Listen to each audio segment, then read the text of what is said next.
สาวสักหน่อยเนี่ยขอฝากเป็นนี่เป็นกำลังใจให้กับพี่น้องแฟนเพลงทุกคนกันแล้วกันจากบ้านเพราะความจนนะบ้านทั้งสี่แหละชีวิตคนจนย้อนความยากจนจึงได้จากบ้านเมืองมาจากท้องทุ่งนา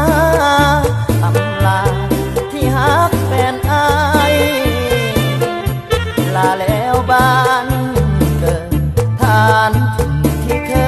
ยอาศัยเข้าสู่แดนศรีวิไลจากไปเพื่อหางานทำอำลาป้าลุงเพื่อนฝูงที่เคยร่วมกันน้องนิดน้องจันแดงทองน้องเอ็มบัวคำสาวยังสาวน้อยสมคิดนาลินคนงามวันใด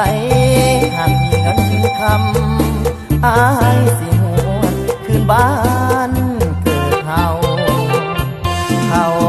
สู่เมืองหลวงดินแดนอันแสนกว้างใหญ่ผู้คนใบหน้าแจ่มใสแต่ใจข้านี้ซึมเศร้า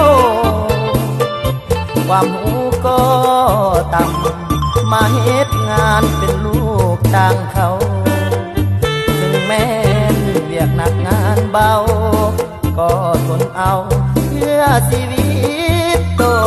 นย้อนความยากจนจึงได้จากบ้านมาไกลจากถิ่นอาศัยหัวใจสุดที่มองมนโธ่เอ๋ยชีวิตสร้างมีแต่ประมืดมนมีไผสิพอดูตนหนุ่มคนจนคนนี้ด้วยลือ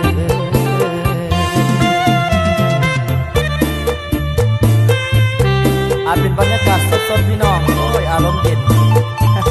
เมื่อนี้ฝากให้คนทุกคนก็แล้วกันเนาะเอาม้วนน้ำกันเด้อ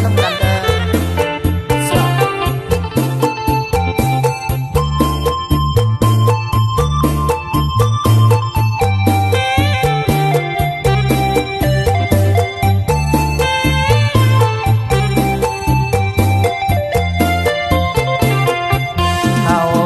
สู่เมืองหลวงดินแดนอันแสนกว้างใหญ่ผู้คนใบหน้าแจ่มใสแต่ใจข้านี้ซึมเศร้าความหูก็ต่ำมาเฮ็ดงานเป็นลูกจ้างเขาถึงแม้นเวียกหนักงานเบาก็ทนเอาเพื่อชีวิตตนย้อนความยากจนจึงได้จากบ้านมาไกลจากถิ่นอาศัยหัวใจสุดที่มอง